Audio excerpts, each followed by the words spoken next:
What series we got first, Sanders? We got Celtics Knicks. Do we want to start with that? Let's start with that. I think there's less to say about that one, honestly. True. JP, you want to kick it off, though?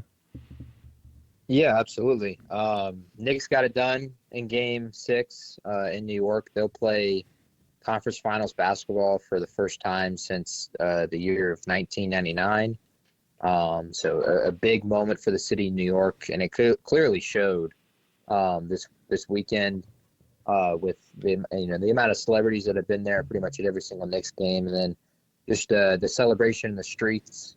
It looked like a celebration you would see from like a team winning the Super Bowl and the city celebrating, but this was a team like winning a game to advance to the conference finals. So I thought it was pretty hilarious. Yeah.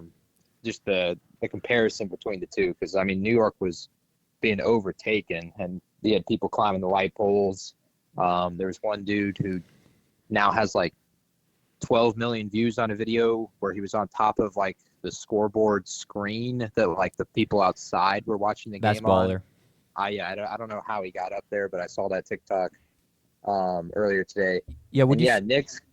Would Go you ahead, say this is the most important sports team to New York? It feels that way. Or do you think the Yankees are up there with it as well? I think given the history of the Yankees are up there Sure. a little bit more.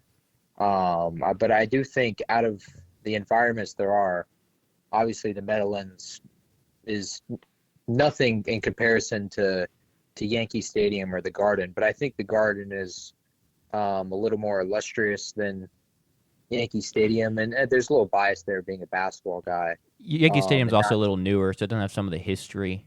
Also very true. And last thing I'll say about that too, I guess, is like the energy of the two sports is just very different. So that also plays a factor. I feel like you're just going to get more energy and emotion, I feel like, out of basketball fans than you will some baseball fans. That's definitely very fair. Yeah, absolutely. But yeah, Knicks got it done in Game 6. They had contributions from everyone. 4 guys scored 20 points. The theory that Jack has brought up 3 different times did not hold true once. Cat did not score 25 plus once this entire series, and the Knicks won 4 games out of 6. So L on that prediction, but big W to me. You got the most important part of the prediction right. Correct. So the Knicks win this series.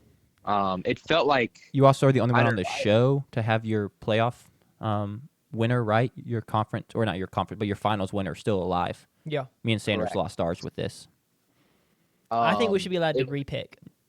Not how that works. I mean, now I'll repick out of the teams left, but I'm still wrong. I'm just messing. Like, what's the betting apps that let you repick, or what if there's an injury, it washes? I think that's what we should get. Gotcha. I think the Jason Tatum injury defined this series. Sure, as they were already about to be down 3-1. It was all Jason Tatum. I don't know if I agree with that one, but I really hope that's sarcasm. That is very much sarcasm. You're not here to see his face, but that 100% was. There's a massive grin on my face as I said that. I was not at all serious about that. Continue, JP. Take it away. No, I do want to say that I made that prediction, and it wasn't like, I just they'll get lucky, because I mean the Celtics were minus 900 favorites.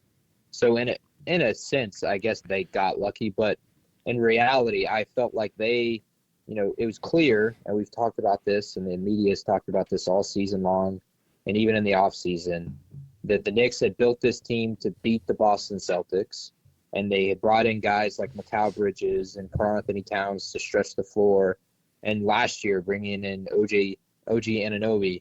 That this was a team that was set up to try and be the Celtics and beat the Celtics. And they did that. They did that throughout this entire series. There really wasn't many moments where the Celtics, it felt like, especially after when you watched them choke 2 20-point leads in Game 1 and Game 2, that they were in control of this series. The Knicks just felt like they had the things. They checked the boxes of teams that win series. They had the best player on the floor. Yep. They had the most clutch player on the floor. They had the best defenders, or the best overall defense, whatever you want to call it. They have the best coach. And it really it showed throughout this series. Tom Thibodeau outcoached Joe Mazzulla. I talked about this in the last show, and I talked about this after the Knicks went up 2-0. Like, I thought Joe Mazzulla had been outcoached tremendously, and he just clearly down the stretch he failed to put his team in the correct spots, and that really showed throughout this series. And meanwhile, you see it on the New York side. While I don't think Thibodeau was a key factor in it, but he was able to put the ball in Brunson's hands down the stretch, or at least Sure. the team knew, like, this, we get the ball to Jalen Brunson, and Brunson's going to get to the hole. He's going to get fouled. He's going to hit a big step back three. And yeah, the Knicks they did the things. They didn't get lucky here. Like, this was not luck. They deserve They the series beat win. the Boston Celtics. I completely agree. I do think talking about the Thibs versus Joe Mazzulla dynamic. Thibs has a bit of an easier job there because he can put the ball in his star's hands and Jalen Brunson, and he can trust Jalen Brunson to make the right decisions. Whereas you put the ball in Jason Tatum's hands in crunch time, and he's not necessarily going to make the right plays. Not an excuse to Joe Mazzulla. He's got to be better.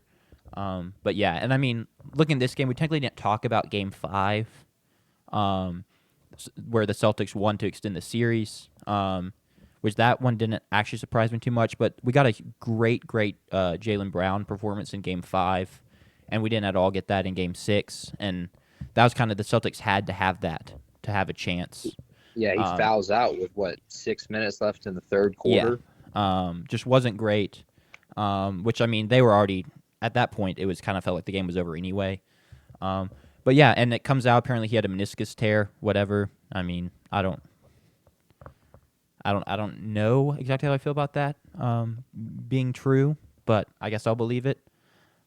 But yeah, I'm interested to see what the Celtics team does. Kind of restructuring this team. They're in the weaker East, so they're still in a good spot, and obviously Tatum's going to come back, and you still have Brown. So right there, you have a good core. But a couple of the rotation pieces are getting older, and a couple of others are getting more expensive. So I'm kind of interested to see what they do, I guess, to revamp this team and reload it. Yeah, that's going to be the question of the off season. That's going to be the question of next season as well, because this is a team that's still going to be able to compete, even without Jason Tatum. But compete, it will be a very different definition from competing to win a championship. They'll be good enough to make the playoffs in the Eastern Conference. Yeah, that's for sure. But they're not going to be good enough to beat a team like Indiana. They're obviously not going to be good enough to beat New York. And Cleveland, they probably aren't good enough to beat them as well. The Pistons, we expect to take another step.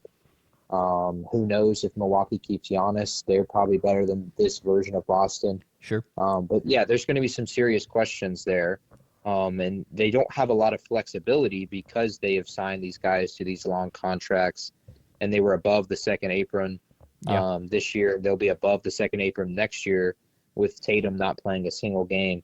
So it's crazy, and I said this in the last show, how quickly your window and everything can change. You go from a team that was the favorite to won the championship, is the favorite to win the championship all year, coming from the beginning, first opening night, and all the way into the start of this series, and they have an injury. And just like that, they're toast. Sure. And we've seen this. It's a story that's true throughout the history of the NBA. We saw it with the Warriors when Kevin Durant tears his Achilles and Thompson tears his ACL. They're not the same. But I think for Celtics fans out there, you see something like that and understand that you can rebound from this, and they're gonna be good again when Tatum returns. But it's going to be a completely different team by then, and they've got to make sure that they put themselves in the place to have the pieces to be able to do that. To find a guy like a Jordan Poole was for the Warriors, a young guy, and bring in some young talent as you let this old talent and Drew Holiday go away, Porzingis likely go away. Maybe Peyton Pritchard becomes that option for them. Sixth man of the year steps in. But yeah, a lot of interesting questions in Boston. Yeah, I mean, Drew Holiday and Porzingis combined for 6 points or 8 points in Game 6 and hit 2 field goals combined. So for two guys that were supposed to be, key, great starters on this team, really faltered down the stretch. I do think obviously you want to have Tatum, but now that next year doesn't have the stakes of winning a title, it's a little easier, I feel like, to kind of try and rebuild this team. You have a little bit more wiggle room to work with in terms of, like, trying things out. Because, the whole goal is when Tatum comes back in 2026, 2027 season. Yeah. But, like, for the playoffs of 27 is, like, they just need to have their team ready to roll then. Yeah. So, and yeah. I want to push back on there's going to be a notion and there's going to be a claim for the next year that like Jaylen Brown has to become this like elite player. And while there's some truth to it, he has the Supermax deal, he's paid like that. I would push back on it because I don't think when Tatum returns, that's not going to be the role he's asked to do. So why are we, putting him under this pressure to fill that kind of role? Although the team will need it next year, I don't think it's as high of a question for the Boston Celtics. Like if Jaylen Brown isn't very good next year in terms of being the number one option and scoring 28 a game, They're not going to care that much. They shouldn't care that much because that's not what he's been being asked to do for the Boston Celtics. It reminds me a lot. The media is going to push that narrative. It reminds me a lot of when Steph goes out this postseason and Jimmy Butler didn't necessarily have a great rest of the series. And so I saw the quote somewhere and it was like, he came in to be the Robin and like he didn't have his Batman. So like he suddenly had to play a role that he wasn't like supposed to play, if that makes sense. So Absolutely. Like getting mad at him for playing bad, sure he could have played a little better, but like that's not what the Warriors were expecting him to need to do. That's not what he was expecting to need to do. So yeah, expectations matter a ton. On the Knicks side of things, though, because I want to give him huge praise. You mentioned first. I was going to say something about the Celtics. I just have a question. Yeah. So before we move on to the Knicks, is it possible that the Celtics, like I said, would they try and trade some of these older-ish guys who haven't panned out as well, like Porzingis and Drew Holiday, and then do they try and tank? Is that an option, a possibility? No. They can't really Definitely. do that effectively, I don't think, because with the second apron either, it's going to be hard. Yes, What is they that? just have a lot of talent.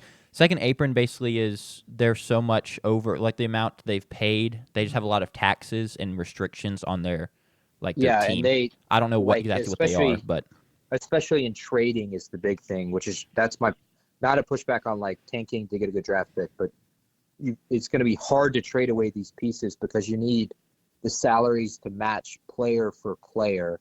You can't trade away like Drew Holiday.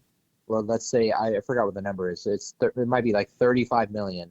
You can't trade him away for two guys that add up to $35 million because you're over the second apron. So you're going to have to trade for a guy who's just as expensive, and you're not going to find a trade where you trade Drew Holiday and get better value at the same price. Like no team is going to do that. yeah.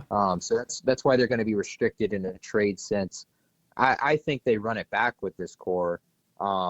Because this is a deep core, while it doesn't necessarily have like the elite player. I think this core it's deep enough, and for It can win a lot of games in the East. Yeah, for the grueling regular season of 82 games, this is a team that's built to sustain that, and it basically guarantee them a playoff spot. And that's another thing with the Boston fans. They can generate a ton of revenue from being good and being playoff contending, and that helps the business a ton. And tanking, Boston fans aren't going to show up. That's kind of how they are. So it's not very good for the organization if they were to go down that route. Also, I don't think they own their first round pick, if I'm not mistaken, either next year. That sounds right. I can't confirm that, but that does sound right. Yeah, they won't tank. They'll just, I think it'll just be kind of trying to figure out and moving the pieces around to see who they can rely on long term and who they need to try and move off of as quickly as they can.